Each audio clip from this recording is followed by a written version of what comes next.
Pada video kali ini, saya akan membahas 5 hal penting yang harus Mama ketahui untuk keberhasilan ASI eksklusif. Yuk disimak! Oke Mah, nggak berlama-lama lagi, yuk kita kupas satu demi satu hal penting supaya bisa sukses memberikan ASI eksklusif. Yang pertama, persiapkan sejak kehamilan. Nah, apa saja tuh persiapannya? Yang pertama, ikut kelas laktasi atau membaca info seputar menyusui. Tapi pastikan informasi yang didapat akurat dan berasal dari sumber yang terpercaya ya. Berikutnya, periksa diri sendiri, ada nggak faktor risiko kesulitan menyusui. Misalnya apa nih? Misalnya masalah di perkembangan jaringan payudara, bentuk puting yang mungkin rata atau melesak ke dalam, atau penyakit-penyakit lain misalnya kencing manis, gangguan hormon tiroid, atau PCOS yaitu Polycystic Ovarian Syndrome. Kalau ada faktor-faktor risiko ini, segeralah berkonsultasi ke klinik laktasi terdekat supaya bisa segera dibantu dengan solusi yang terbaik untuk mengoptimalkan menyusuinya kelak.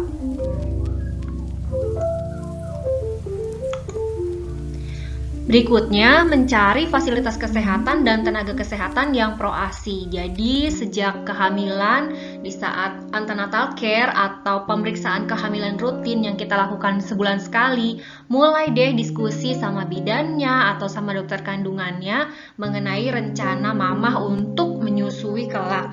Ya, apakah bagaimana tuh persepsi dokternya tentang IMD atau inisiasi menyusui dini? Kemudian apakah fasilitas tempat bersalin nanti mendukung untuk proses IMD dan rawat gabung setelah persalinan?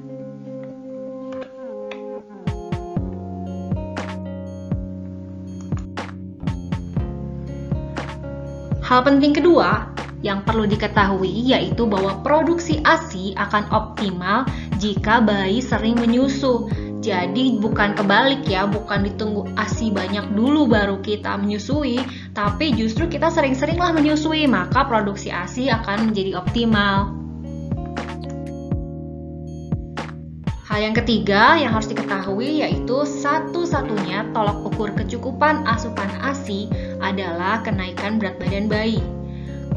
Keluhan-keluhan atau perasaan subjektif seperti kok payudara tidak terasa penuh ya, kok bayi menangis terus dan sulit tidur dengan nyenyak ya, itu adalah keluhan yang sifatnya subjektif. Jadi bisa berbeda-beda antar orang. Bahkan mungkin minggu ini kita merasa bayi nyenyak, minggu depan bisa kita merasa bayi rewel. Jadi satu-satunya cara untuk kita memastikan cukup nggak sih bayi minum ASI itu adalah dengan menimbang kenaikan berat badan bayinya.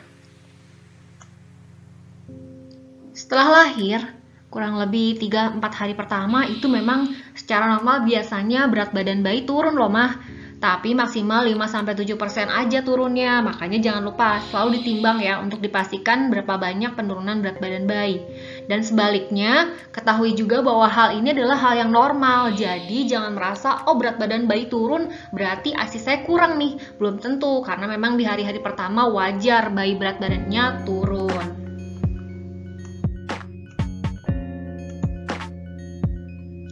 Selanjutnya, untuk mengetahui apakah bayi cukup mendapat ASI atau tidak, dapat kita lakukan pemantauan kenaikan berat badan. Kenaikan berat badan ini, untuk bulan pertama saya sarankan agar dilakukan penimbangan setiap 1 minggu sekali, dengan timbangan yang sama. Jadi, ada baiknya nih mamah di rumah punya timbangan, tidak harus timbangan bayi sih, boleh pun timbangan dewasa namun yang digital. Kita bisa melakukan pemantauan untuk di rumah ya, dengan cara bayi tanpa pakaian kita gendong, lalu kita naik ke atas timbangan digital tersebut dan dikurangi dengan berat badan tubuh kita. Bisa dilakukan 3 kali pengukuran, lalu kita ambil rata-ratanya.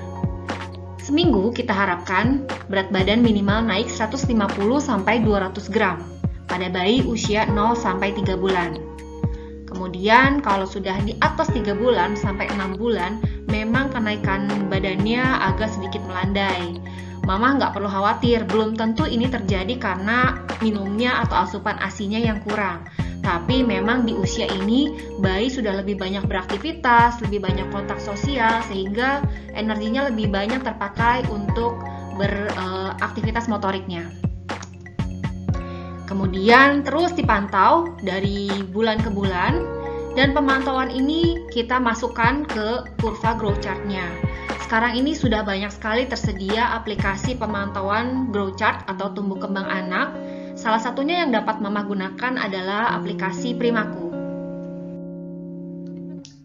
Atau bisa juga pemantauan berat badan itu kita lakukan dengan menginput datanya, memasukkan datanya ke kurva KMS ini ya, yang biasanya memang kita dapatkan di buku bayi. Disesuaikan aja, untuk bayi laki-laki kita pakai kurva yang bayi laki-laki, untuk bayi perempuan juga kita gunakan kurva yang untuk bayi perempuan. Nah, ini dipastikan bahwa kenaikan berat badannya sesuai nih. Memang setiap bayi memiliki titik awal berat badan lahir yang berbeda-beda. Tapi diusahakan agar bentuk kenaikannya, polanya menyesuaikan atau sesuai dengan garis yang hijau ini. Rentang berat badan yang normal itu ada di zona tengah ini ya, di bawah 2 namun di atas min 2. Nah, ini di sini dengan bentuk polanya tadi ya, sesuai dengan kurva yang hijau ini. Kalau ada tiba-tiba melandai atau malah turun ke bawah, segeralah berkonsultasi agar tidak sampai pertumbuhan buah hati mama mengalami masalah. Selain pemantauan mingguan yang bisa kita lakukan dari penimbangan berat badannya, mama juga bisa melakukan pemantauan sehari-hari. Kita amati apa tuh? Yang pertama dari buang air besarnya. Diusahakan bayi buang air besar itu lancar ya, bahkan di bulan pertama itu wajib buang air besar setiap hari. Pada bayi yang ASI eksklusif bisa sampai 3-4 kali per hari ataupun lebih, dan ini tidak kita sebut diare asalkan jumlahnya tidak terlalu banyak. Kemudian konsistensinya bukan cair ya, tapi kental seperti pasta dan ada bulir-bulirnya. Di bulan berikutnya memang biasanya buang air besarnya menjadi lebih jarang karena ASI itu mudah sekali diserap, minim ampasnya, jadi kadang-kadang bisa sampai 1 minggu sekali baru buang air besar. Namun tetap kita upayakan ya agar buang air besarnya lancar setiap hari, bisa dengan pijat bayi secara rutin di daerah perutnya supaya gerak ususnya menjadi lancar. Dan jangan lupa harus tetap ditimbang berat badannya, karena pada bayi yang kurang mendapat asupan pun, selain buang air besarnya jarang, berat badannya pun jadi tidak bagus kenaikannya. Kemudian kita lakukan juga pemantauan buang air kecilnya ya, atau berkemihnya. Di hari pertama setelah lahir minimal 1 kali berkemih, hari kedua minimal 2 kali berkemih, terus sampai usia 1 minggu ke atas itu kita pakai patokan buang air kecil normal adalah minimal 6 kali per hari. Dengan warna yang kuning jernih, jumlahnya juga cukup banyak dan tidak berbau tajam, menandakan bahwa bayi memiliki asupan cairan yang cukup. Kemudian pemantauan harian lainnya adalah setelah menyusu bayi terlihat kenyang, tidur pulas ya, jadi memang dia sudah merasa nyaman. Kemudian payudara mamah juga terasa jauh lebih lunak dibandingkan sebelum disusukan ke bayi. Nah, hal penting berikutnya yang harus diperhatikan mama adalah bahwa saat menyusu bayi melekat dan menghisap dengan benar. Jadi tidak hanya sekedar terasa gerakan mulut bayi atau tidak sekedar terlihat menempel saja, tapi harus dipastikan bahwa melekatnya ini sudah benar. Kenapa harus demikian? Karena pelekatan yang benar ini sangat mempengaruhi sekali berapa banyak ASI yang bisa diminum oleh bayi. Kemudian hal ini juga akan sangat mempengaruhi kenyamanan mama dalam menyusui.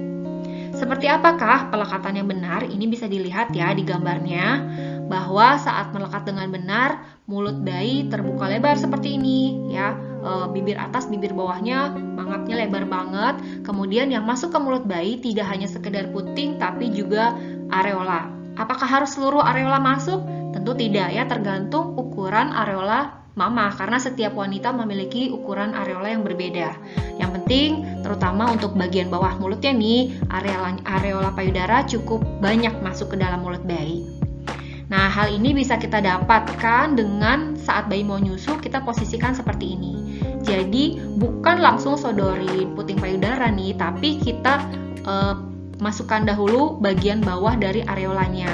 Ya, areola yang ada di bawah puting, kita simpan di bibir bawah bayi seperti gambar ini. Baru setelah mulut bayi terbuka lebar, kita masukkan puting payudaranya. Ya, hal ini juga akan membantu agar tidak terlalu nyeri ke mama ya. Jadi walaupun bayi menghisap atau menarik, tarikannya itu lebih tersebar merata di daerah areola dan puting.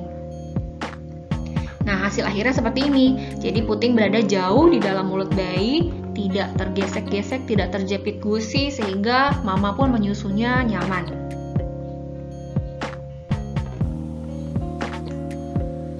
Nah, selanjutnya mama pantau nih apakah mulut bayi pada saat menyusu sudah benar perlekatannya. Ini ada 2 gambar ya, kita bisa lihat gambar yang atas adalah perlekatan yang baik. Kita bisa lihat mulutnya terbuka lebar, sebagian areola masuk ke dalam mulut bayi, kemudian bibirnya juga doer ke atas dan ke bawah, dan dagunya melekat di payudara ibu. Berbeda dengan perlekatan yang salah ya, kita bisa lihat mulut bayi mencucu seperti saat kita minum dengan sedotan, hanya menjepit daerah puting saja, dagu tidak melekat ya, mulutnya pun tidak terbuka lebar. Nah, hal ini akan menyebabkan perbedaan kenyamanan ibu saat bayi menyusu dan juga jumlah ASI yang bisa diminum oleh bayi. Nih, pada perlekatan yang benar, kita bisa lihat nih saluran-saluran ASI-nya masuk banyak ke dalam mulut bayi. Ya, ini menyebabkan setiap bayi menghisap, ASI akan mengalir lancar dan bayi pun menelan dengan lebih nyaman. Tapi pada perlekatan yang salah, saluran-saluran ASI yang besar masih terlihat di luar mulut bayi. Nah, ini menyebabkan saat bayi menghisap, ASI yang masuk pun tidak terlalu banyak, sehingga bayi akan kecenderungan lebih menjepit, lebih menarik kuat-kuat, sehingga ibu lebih merasa tidak nyaman. Selain itu, bayi pun mungkin kadang-kadang malah menjadi rewel ya, gelisah saat nyusu, dan tentu saja tidak kenyang-kenyang karena ASI tidak masuk dengan cukup ke dalam mulutnya. Hal penting berikutnya yang harus dipersiapkan adalah support system yang mendukung pemberian ASI. Apakah ini support systemnya?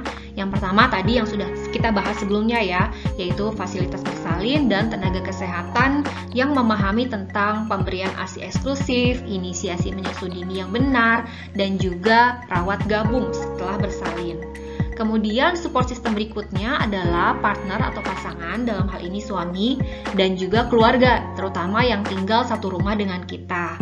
Pastikan suami dan juga anggota keluarga lainnya sama-sama teredukasi tentang pemberian ASI, kemudian memiliki goals yang sama, dan ini bisa kita persiapkan sejak kehamilan juga. Kita ajak ngobrol, diskusi bareng, dan mempersiapkan segala kebutuhannya bersama-sama. Kemudian support system berikutnya yang gak kalah penting terutama bagi ibu bekerja adalah kondisi tempat bekerja. Ya, kita bisa cari tahu dahulu nih bagaimana kebijakan di tempat kerja kita tentang waktu untuk memerah ASI atau menyusui bayi. Kita sesuaikan nih supaya walaupun nanti kita sudah kembali bekerja, kita tetap punya waktu untuk memerah ASI, kemudian kita mungkin bisa kirim ASI ke rumah atau mungkin kalau dekat kita bisa pulang dulu ke rumah di jam istirahat siang untuk menyusui. Support system ini sangat penting sekali peranannya karena ibu tidak bisa menyusui sendiri, dalam arti kalau kita tidak mendapatkan dukungan dari keluarga, dari tempat kerja, atau dari fasilitas tempat kita bersalin, itu kita akan jauh lebih stres karena kita merasa berjuang sendiri dan hal ini bisa mempengaruhi juga nantinya ke keberhasilan menyusui. Jadi pastikan ini dipersiapkan ya, Ma. Oke, segitu dulu ya untuk video kali ini. Kalau dirasa bermanfaat, jangan lupa di-like dan di-share ke teman-temannya. Kalau ada topik lain yang mau dibahas juga boleh di bawah tulis di komen video ini. Kemudian, sampai ketemu di video berikutnya. Sehat selalu!